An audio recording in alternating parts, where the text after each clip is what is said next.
Hello and welcome to CMS Forex Daily Video Recap. I'm your fundamental market analyst, Nick Nassad. Today is Wednesday, September 8th, 2010.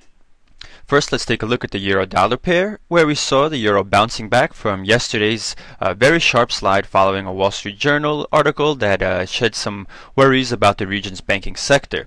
We hit a level of support at 1.2658, which corresponded to an upward sloping support trend line, and we see that we've rallied about 1/3 of the full drop we've had since we hit resistance at around 1.2920. The euro, however, was unable to move past that level, and we see that the 200 period moving average is near that area as well. The reason for the increase in the euro was Portuguese government being able to sell 661 million euros of 3-year debt and 378 million of 10-year bonds amid pretty solid demand. The successful auction helped to ease those short-term concerns about Eurozone sovereign debt that had crept to the forefront in yesterday's session. The successful auction shows that while European markets have tightened, they do still remain open. Also, we had a pretty big jump as European equities managed to recover a good chunk of the losses that they had suffered in yesterday's session. And overall in currency markets, we did have a sense of a risk appetite following the risk aversion during yesterday's trading. Before we take a look at more market highlights, let's take a look at a fundamental release in that the Bank of Canada raised its interest rates for a third consecutive time, bumping rates up to 1% from 0.75% despite softer than expected growth in the second quarter. The central bank cited continued strengths in consumption and business investment for the need for higher rates. Further hikes would be carefully considered in light of the unusual uncertainty surrounding the outlook. The bank said the economic recovery is proceeding but remains uneven, with strong activity in emerging markets offset by weaker growth in advanced economies, including a more muted recovery in the United States, where high unemployment is holding back private demand. Inflation in Canada is broadly in line with expectations, and financial conditions, while having tightened, remain exceptionally stimulative. Taking a look at the US dollar-Canadian dollar pair, we see that the response from the currency markets was a resounding move in favor of the Canadian dollar. The US dollar-Canadian dollars pair's rally from yesterday stalled at around the 1.05 area as the pair tested our 200 period moving average. It then proceeded to move about 150 pips, with the bulk of that coming in the wake of the Bank of Canada interest rate statement. Now, as I did mention, we did have some general risk appetite in today's markets, with stocks in New York rising and oil prices up as well, which also helped the Canadian dollar.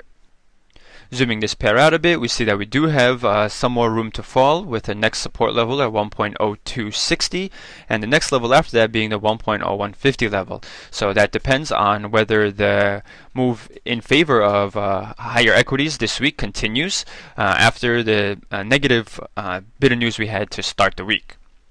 Now, we had looked at the US dollar-Japanese yen pair in yesterday's session as it hit a fresh 15-year low, and overnight we again breached a new 15-year low in this pair at 83.33. However, the dollar rebounded from that overnight low, both on positive sentiment in equity markets, but also because of comments from Japan's finance minister, who said that Japan was ready to act to bolster the yen, specifically raising the specter of intervention for the first time, something Japan has not done since 2004. The finance minister said, quote, we will take decisive steps, which of course include intervention when it becomes necessary. While this shows more seriousness among Japan's authorities towards the possibility of direct intervention, there is skepticism in the currency markets amongst traders as to whether intervention would actually happen. Staying on the theme of Japan, we did have a pretty good release from the Japanese economy overnight, as Japanese machinery orders rose for a second month in July as overseas demand encouraged investment by companies. Orders, an indicator of business investment in 3 to 6 months, rose by 8.8% from June, when they had increased 1.6%. That's a positive sign that capital spending is gradually recovering on the back of improvements in corporate profits. However, softer global demand and a rising yen may increase the risk of firms becoming more cautious and lowering their spending going forward. Let's turn to the UK, where we take a look at housing prices, which unexpectedly rose for a second month in August as a strengthening economy helped support demand, according to Halifax Bank of Scotland. The average cost of a home rose by 0.2% from July, when it gained 0.7%. The improved economy, a strengthening labor market, and low interest rates are all supporting housing demand. But with the pace of UK economic growth unlikely to be sustained, prices may remain static the rest of the year. Now, two other measures of UK housing prices did tell a different story when they came out. The Nationwide Building Society said on September 2nd that housing prices fell by 0.9% in August, the most in 6 months based on its measure, while Rightmove, the operator of the nation's biggest property website, said last month that asking prices in August were down 1.7%. In Germany, exports declined 1.5% in July, a sign demand faltered following a strong June, but imports dropped even further, keeping the trade balance close to estimates. Industrial production, meanwhile, increased a smaller than expected 0.1%. Forecasts had it rising 1.1%. The data suggests that the recovery in Europe's largest economy is losing momentum. However, even though the economy is slowing, it's cooling after expanding at a very fast pace in the second quarter, the fastest in 2 decades actually, so it's slowing from quite an unsustainable level of growth. In any case, the weaker German data and the better UK housing data helped to push the euro-pound pair in favor of the pound, following up on yesterday's move as a result of the Eurozone banking sector news. We see that the pair has moved to test an upward sloping level of support, as well as a downward sloping level of resistance, which had been important back here 2 weeks ago during a period of consolidation.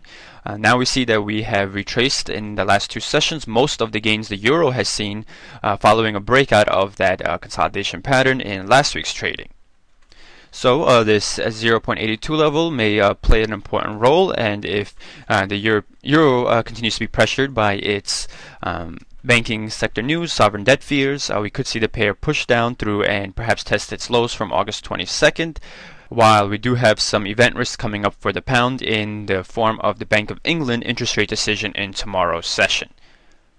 Staying with the euro for our final pair of today, we see that following a sharp slide in the first 2 trading sessions of the week, the euro-Swiss franc pair hit a fresh record low in overnight trading, but then the pair got a little bit of a bounce in today's session as a result of the Portuguese debt auction, and we'll see if this reprieve for the euro lasts heading into the rest of the week, or if this is just a correction to the slide that will continue as we go into the second half of the week.